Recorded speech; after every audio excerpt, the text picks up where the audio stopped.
পানিহাটিতে খুনের অভিযোগে তুলকালাম কাণ্ড। ক্ষোভে অসন্তোষে রাস্তা অবরোধ এলাকাবাসীর।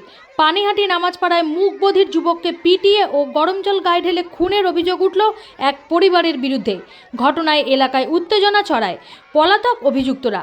ঘটনাটি ঘটেছে ২৬ তারিখ রাতে। পানিহাটি পুরসভার ৩৫ নম্বর ওয়ার্ডের অন্তর্গত নামাজপাড়া এলাকায় ওই যুবকের বাড়ি। খবর পেয়ে ঘটনাস্থলে আসে ঘোলা থানার পুলিশ।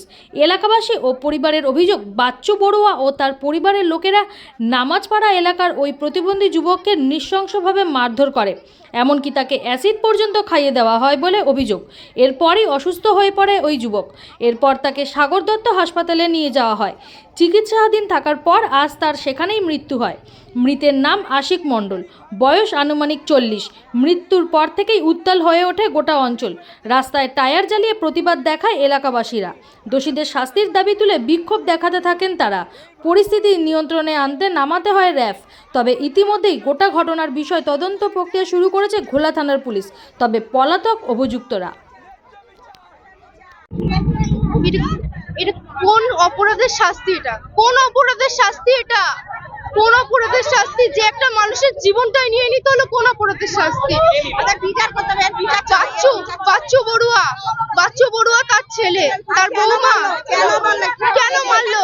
আমাদের জবাব চাই, কেন মারলো? কোনো ক্ষতি করলে তো আমাদের পুরো ফ্যামিলিটা ছিল তার ক্ষতিপূরণ দেওয়ার জন্য। তাকে তো সমস্যা জিজ্ঞেস করা হয়েছিল যে কি সমস্যা, কেন মারলো এইভাবে?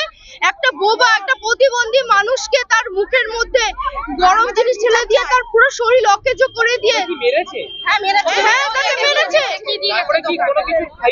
হ্যাঁ, খাইয়েছে। তার গলার ভিতরে অ্যাসিড ঢেলে দিয়েছে। বাথরুমের জায়গায় কিছু দিয়ে দিয়েছে গলার ভিতরে। নির্মমভাবে একটা ফোঁটা জল সে গলা দিয়ে নামছে না। আমরা শাস্তি চাই। যাতে আমাদের মতো কেউ না এরকম ভাবে হারায়। আপনার কি হয়? আমার কাকা, আমার ছোট কাকা আশিক মণ্ডল।